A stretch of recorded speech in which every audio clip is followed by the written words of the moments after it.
कैसे हो। आज हम स्पर्श में पद्य खंड में कविता पर्वत प्रदेश में पावस पढ़ेंगे, जो कवि सुमित्रा नंदन पंत द्वारा लिखित है। तो सबसे पहले हम सुमित्रा नंदन पंत की जीवनी पर प्रकाश डालते हैं। सुमित्रा नंदन पंत, इनका जन्म 30 मई 1900 को हुआ और इनकी मृत्यु 28 दिसंबर 1977 को। इनकी भाषा शैली सटीक शब्दों का चयन और खड़ी बोली का इन्होंने प्रयोग किया है। प्रकृति के सुकुमार कवि की इन्हें उपाधि मिली है। इनकी जो रुचि थी प्रकृति और मनुष्य के अंतरंग संबंधों की पहचान करना।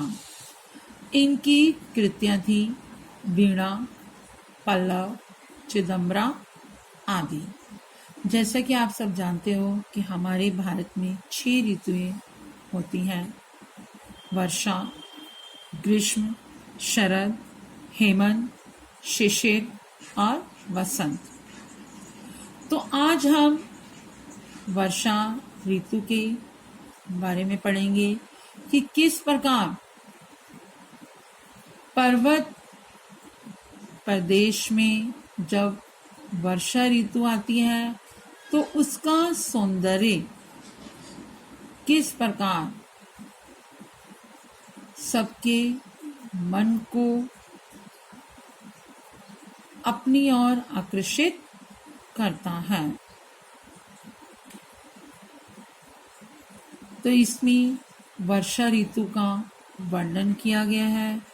प्रकृति का स्वरूप किस प्रकार पल पल में बदलता है।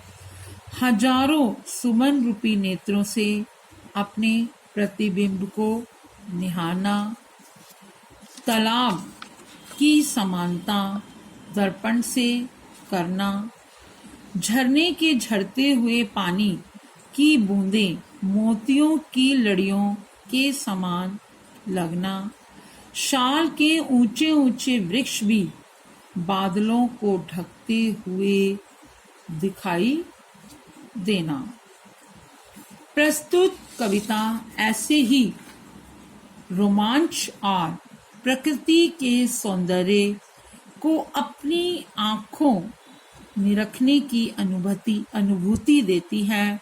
यही नहीं, सुमित्रा नंदन पंत की अधिकांश कविताएं पढ़ते हुए यही अनुभूति यानी आभास होता है कि मानो हमारे आसपास की सभी दीवारें कहीं विलीन यानी लुप्त हो गई हो और हम किसी एक ऐसे रम्य स्थल पर आ पहुंचे हैं जहां पहाड़ों की अपार श्रृंखला है, आसपास झरने बह रहे हैं और सब कुछ भूलकर हम उसमें ही लीन रहना चाहते हैं। तो हम कविता पढ़ते हैं। पर्वत प्रदेश में पावस। पावस यानी वर्षा ऋतु।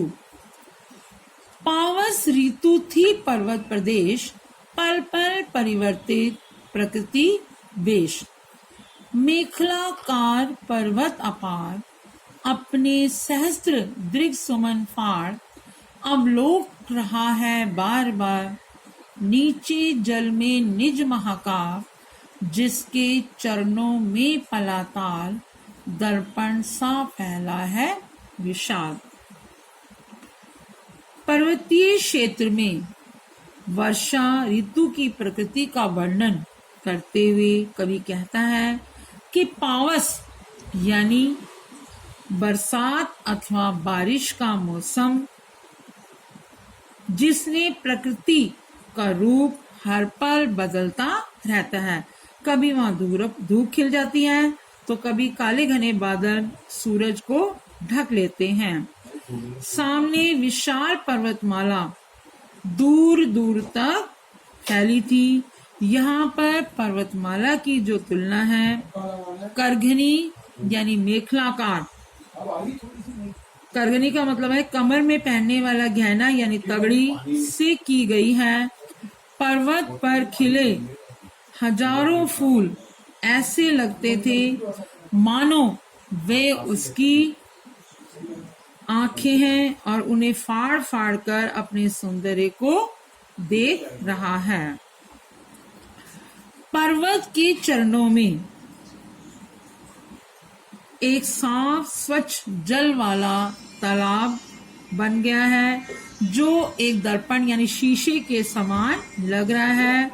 उसमें विशाल पर्वत अपने सैकड़ों फूल जैसी आंखों को फाड़कर नीचे पानी अर्थात तालाब रूपी दर्पण में अपना प्रतिबिंब यानी अपनी परछाई निहार रहा हो।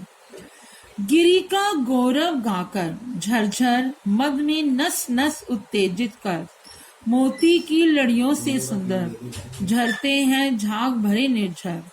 गिरिवर के उर से उठ उठकर उच्च आकांक्षाओं से तरुवर है झांक रहे नीरव नभ पर अनिमेष अटल कुछ चिंता पर। तो इन पंक्तियों में कवि ने झरनों की तुलना यानी इसकी सुंदरता का बखान किया है। झरने मोती की लड़ियों की तरह झर रहे हैं, यानी जब झरना गिरता है तो उसमें जो झाग आते हैं तो उसकी तुलना मोती की लड़ियों से की गई है।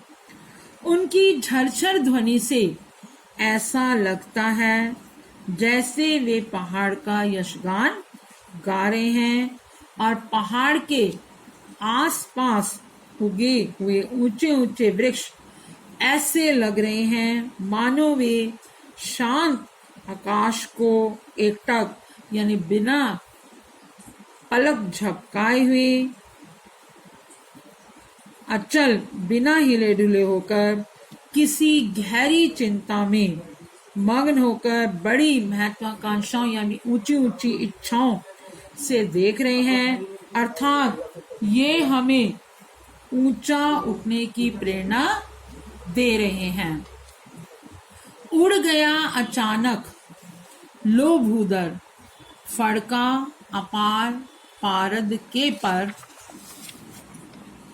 रव शेष रह गए निर्झर है टूट पड़ा भू पर अंबर। धस गए धरा में सभे शाल उठ रहा धुआं जल गया ताल। यूं जलद यान में विचर विचर था इंद्र खेलता इंद्र जाल। तो इसमें कवि कहते हैं कि अचानक मौसम बदल जाता है और लगता है कि जैसे पर्वत अचानक अपने बड़े बड़े पारे जैसे चमकीले पंख फड़फड़ाकर कहीं उड़ गया है। फड़का पार पारद यानी अपने पंख निकालकर। अब केवल रवशेष यानी अब केवल झरने की आवाज निशानी के तौर पर रह गई है, क्योंकि धरती पर आसमान टूट पड़ा है। भू यानी धरती, अंबर यानी आसमान। बादलों ने शाल के ऊंचे ऊंचे वृक्षों को ऊपर तक ढक लिया है, जिन्हें देखकर ऐसा लगता है जैसे कि शाल के वृक्ष भयभीत यानी डर कर धरती के अंदर धस गए हैं।